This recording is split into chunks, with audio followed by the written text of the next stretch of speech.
Maligayang pagdating sa Movie Pinoy Recap Story. Sa video na ito ay inyong matutunghayan, ang action drama mystery thriller movie, na may pamagat na, Kill 2024.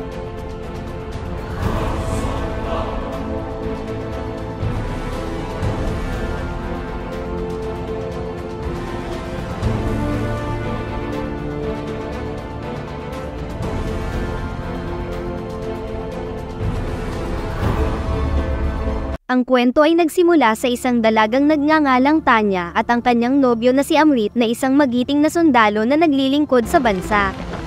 Palihim silang nagkikita nito dahil mapag-aalaman na tutol ang kanyang ama sa kanilang relasyon at sa katunayan ay ipinagkasundo na si Tanya sa isang anak ng mayaman.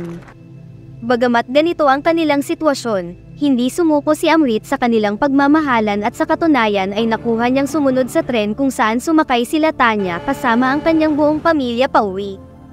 Palihim silang nagtagpo sa isa sa mga banyo upang ayain ng kasal si Tanya na nagagalak naman itong tinanggap. Habang masaya silang nagpapalitan ng mensahe sa mga cellphone nila at pinagpaplanuhan ang gagawin nilang pag-amin sa mga magulang ni Tanya pagka-uwi ng bayan ay kasabay na makikita ang maraming bilang ng mga kahina-hinalang mga kalalakihan na nagdatingan mula sa kabilang istasyon. Naghiwa-hiwalay ang mga nasabing lalaki sa iba't ibang bagon ng tren na para bang sinisigurado nilang bawat sulok ng pampublikong sasakyan ay may kamiyembro silang nakapwesto. Hindi nagtagal makalipas ang ilang minutong pagmamanman sa buong tren ay tinanggal na ng mga ito ang signal ng mga telepono kasabay ng pagligpit ng lalaking nagngangalang Ragnav sa isang bantay na hudyat ng pagsisimula ng plano nilang pag-hijack sa buong tren. Nagkagulo ang lahat ng mga tao sa buong sasakyan habang mabilisan at walang pakundangan na sinamsam ng malaking grupo ng gang na ito ang lahat ng kanilang mga gamit, pera at mga cellphone. Sa gitna ng kanilang pagnanakaw sa lahat ng mga pasahero ng tren ay natipuhan ni Ragnav si Tanya kaya nagutos ito na sumama sa kanya sa banyo kung ayaw niyang may mangyaring masama pa sa kanyang buong pamilya. Mabuti na lamang nang unti-unti na siyang kinakapa nito at isinasama paalis ay dumating na ang nobyo niyang si Amrit. Mabilis niya silang pinaggugulpi at sinigundahan ng mga malalakas na pagsipa at suntok na agarang nagpabagsak agad sa kanila sa sahig. Sa tulong rin ng kasama at kaibigan ni Amrit na isa pang sundalo na si Biresh ay madali nilang nag-api ang iilang bilang ng mga kawatan na ito na kasama ng nagkandaripas sa pagtakbo na si Ragnav. Batid nila Amrit na babalik ang mga ito kasama ang mas maraming bilang kaya agad nilang ipinalipat sila Tanya kasama ang iba pang pasahero sa ligtas na bahagi ng bagon habang silang dalawa naman ay susubukan na pigilan ang mga magnanakaw na kumubkob sa buong tren lalo na at hawak ng mga ito ang kapatid ni Tanya na si Anaha matapos nitong magtungo sa banyo kasabay ng pagsisimula kanina ng buong pag-atake sa tren.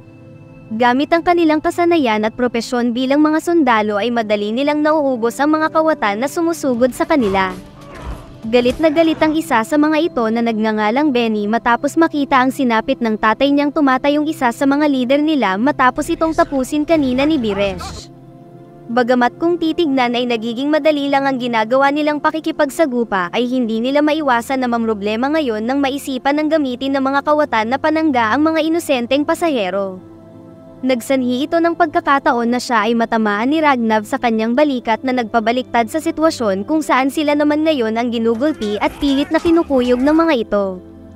Hindi nagtagal ay wala nang nagawa pa si Amrit nang tuluyan ng tinangay ng mga ito ang kaibigan niya para paghigantihan sa ginawa nito sa isa sa nasabing pinuno. Nang makita niya na buhay pa si Benny ay mabilisan niya itong pinaamin kung ilan silang lahat at kung saang bahagi ng tren dinadala ang kanilang nabihag. Habang nagaganap ang pagpapaamin niya dito ay nagtaka na lamang sila nang biglang huminto sa madilim na bahagi ng lugar ang tren at sumakay pa ang karagdagang miyembro ng mga kawatan na kung eestimahin ay lalagpas sa 50 ang lahat ng bilang nilang nasa tren na ngayon.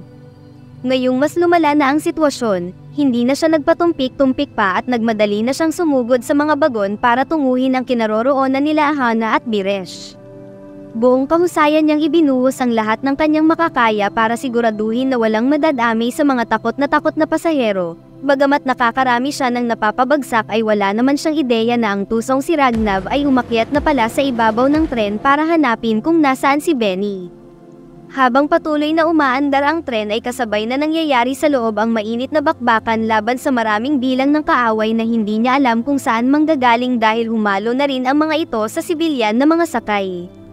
Sa kamalas-malasan na pagkakataon, nagtagumpay ang kawatan na mahanap ang kinaroroonan ni Benny. Nagkataon din na lubhang napalaban ng todo si Amrit sa isang malaking ito kaya nakuha din siya at dinala sa bagon kung nasaan ang mga namumuno sa buong gang. Pinagtulungan ng mag-ama ang kawatan subalit dahil wala naman silang kaalaman sa pakikipaglaban ay mabilis lang din silang napuruhan at napatakbo na lang si Tanya dahil balak talaga siyang tikman ni Ragnav kahit ano pa ang mangyari. Nang makita ni Bires na nandirito na rin si Amrit at pinapahirapan ito ng mga galit na miyembro ng gang ay sinamantala na niya ang pagkakataon na umatake.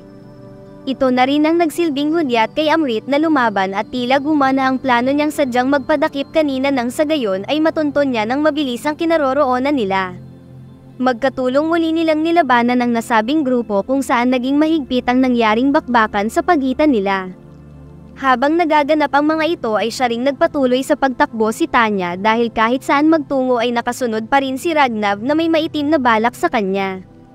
Hindi lubos akalain nila Amrit na mapapadpad si Tanya sa kinaroroonan nila ngayon at nakita na lang niya na inabutan na ito ni Ragnav. Dahil rito ay nalipat ang atensyon nila sa pag-aalala na agad namang sinamantala ng mga kalaban na sila'y mapuruhan. Nang malaman ng kawatan na si Amrit pala ang nobyo niya ay sinadya nitong tapusin siya sa mismong harapan nito. Gustuhin mang sumaklolo ni Amrit sa kanyang nobya ay hindi niya magawa dahil pinagtutulungan na siyang galpihin ng mga ito at tanging sigaw na lang ng paghihinagpis at dalamhati ang huling narinig ni Tanya sa kanyang nobyo na nakikipaglaban bago tuluyang itulak palabas ng tren. Naghalo-halo ang mga nararamdaman ni Amrit at sa isang kisap mata lang ay sumabog ito sa matinding puot. Nagmistulan siyang mabangis na halimaw ngayon na walang pag-aatubiling tinatapos ang sinumang kaaway na kanyang nakikita. Kung kanina ay nakakaramdam sila ng awa at hindi inililigpit ang miyembro ng gang na nakakaharap nila, ngayon ay para bang nagising ang demonyo sa kanyang kaloob-looban na talagang sinisiguradong hindi na nila magagawang bumangon pa dahil direkta na silang ipinapadala sa kabilang buhay. Kagad na nag-alsabalutan sa kasalukuyang bagon patungo sa bandang dulo ang karamihan sa kanila dahil sa gulat. Makalipas lang ang ilang sandali ay nangilabot sa sobrang takot ang mga matataas na opisyal ng nasabing gang kasama na sila Ragnav nang makita nila ang sinapit ng mga kamiyembro nila dahil alam nila na hindi isang normal na tao ang makakagawa ng ganitong katinding mga pagtapos na nagmistulang palamuti sa loob ng tren ang mga kasamahan nila. Dala-dala ni Amrit ang matinding kalungkutan at sobrang galit dahil sa nangyari sa kanyang pinakamamahal na kung saan ito rin ang pinanghuhugutan niya ng matinding rason na iligpit silang lahat at walang palalagpasin sa gabing ito. Huli na nang mapagtanto ng gang na isa palang sundalo ang ginalit nilang lalaki, kaya upang hindi sila basta-bastang sugurin sa oras na matagpuan sila ng patuloy na nagwawalang si Amrit ay napag-isipan nilang gamitin ang mga bihag at dinala nila ang mga ito sa mas dulong bahagi pa ng tren kasama na si Ahana. Walang pinalagpas si Amrit ni isa sa mga ito, kahit pa ang mga kaaway na nagpapanggap na inosenteng mga pasahero ay gigil na gigil niyang iniligpit at talagang ipinamukha niya sa mga ito na isang malaking pagkakamali na kinugkob nila ang nasabing tren. Hindi nagtagal ay dumating na ang mga magulang ni Tanya at halos gumuho ang kanilang mundo nang malaman ang nangyari sa kanilang anak. Sa puntong ito rin ay muling naalala ni Amrit na hawak nga pala ng mga bandido ang isa pa nilang anak na si Ahana kaya mas lalo siyang nagkaroon ng dahilan para talagang burahin na sila sa mundo at mailigtas ito. Umakyat din siya sa ibabaw para mapabilis ang ginagawa niyang paggalugad. Bawat bagon na may nakita siyang mga pasaherong binibihag ng mga ito ay walang alinlangan niyang sinusugod ang loob at tinutulungan sila. Sinubukan din siyang sabihan ni Bires na tumalon sa susunod na istasyon para humingi na lang ng tulong sa mga otoridad pero mabilis itong tinanggihan ni Amrit kasunod ng pagsabi na hindi niya maaatim na hayaan pang mabuhay sa mundo ang taong tumapos sa pinakamamahal niya na si Ragnav. Makikita na lamang na parang mga asong nabahagang buntot ang grupo dahil sa matinding kaba na kanilang nararamdaman sa tuwing may naririnig silang kasamahan na tinatapos ni Amrit. Wala silang nagawa kung hindi patuloy na umabante habang nag-iisip ng plano kung paano nila mauutakan ang nagwawalang sundalo. Bagamat nakakatanggap rin naman siya ng mga tama ay nagmistulang naging manhid na ito at talagang hindi siya titigil hanggat hindi niya nagagawang ubusin sila. Nang dumating sa panibagong istasyon ng tren ay nagtaka sila dahil hindi huminto ang sasakyan bagkus ay bumagal lang ito sa pagtakbo. Naisipan na lang nila na lumikha ng malaking apoy nang sa gayon ay maalarma ang mga otoridad na sa kabutihan ay agad naman nilang napansin kaya mabilis na rumesponde ang iilang mga bantay seguridad para alamin ang mga nangyayari. Subalit kasabay ng pagbagal ng nasabing tren ay palihim na palang nagsibabaan ang iilang bilang ng mga kawatan at agad na nagtungo sa mas dulong bahagi nito na tila plano nila masukol si Amrit sa bandang gitna kung nasaan ito ngayon. Sa puntong ito kahit ang mga bantay seguridad na sumaklolo ay walang nagawa sa sorpresang pag-atake nila Ragnav mula sa likuran. Ang putok ang naghudyat na sugurin na si Amrit kung saan dahil sa pag-aalala niya sa kaibigan at mga magulang nila Tanya ay nawala ang atensyon niya sa kalaban na ito na walang tigil siyang ginugulpi. Naging napakatindi at sobrang init ng laban nila na halos kamuntikan pa siyang mahulog sa labas. Gustuhin man niya itong iligpit kaagad para makasaklolo agad sa bagon kung nasaan ngayon sila Ragnav ay hindi niya magawa dahil sa lakas rin na mayroon ang kalaban na lubos talaga siyang nahihirapan na pabagsakin. Mabuti na lamang ay dito na naisipan ng mga sibilyan na tulungan siya at kanila itong walang tigil na inatake ng sunod-sunod. Kalaunan ay kinuyog na rin si Amrit ng natitira pang mga kalaban na malugod naman niyang hinarap dahil ito talaga ang plano niya noong una pa lang na sila'y ubusin. Wala na din napagpilian pa si Bires kasama pa ang iba kung hindi lumaban na rin sa iilang bilang ng kaaway na kaharap nila ngayon. Sa hindi inaasahan, habang patuloy na nakikipagbakbakan si Amrit sa bagon na ito kung saan tinanggal nila ang mga ilaw ay nalinlang siya ng isang kasapi ng gang na nagpapanggap na sibilyan na pasahero. Nagbunsod ito ng muli niyang pagbagsak at pagkakadakip sa kanya. Dinala siya ng gang sa lugar kung nasaan ang iba pa nilang kagrupo at si Ragnav. Dito ay nakita niya ang sitwasyon at kalagayan ng mga sibilyang pasahero maging ang kaibigan niyang si Bires na hindi na talaga kayang lumaban pa. Nakuha pa siyang inisin ni Ragnav ng magyabang ito habang sinasabi na walang kwenta ang pagiging malakas niya dahil mas mautak at tuso naman silang mag-isip kaysa sa kanya. Habang nagtatalo sila kung sa paanong paraan nila siya tatapusin ay namutawi muli kay Amrit ang matinding puot na nararamdaman niya. Sa isang kisap mata ay nagsimula na muli siya sa pagtapos sa kanila at mabilisan niyang ipinadama sa tumatayong pinuno kung gaano kainit ang pupuntahan nitong impyerno. Sa pagkakataon na rin na ito niya isinakatuparan ng inaasam niyang paghubos sa kanilang lahat ng sunod-sunod at walang tigil niyang iniligpit ang mga kasapi nila.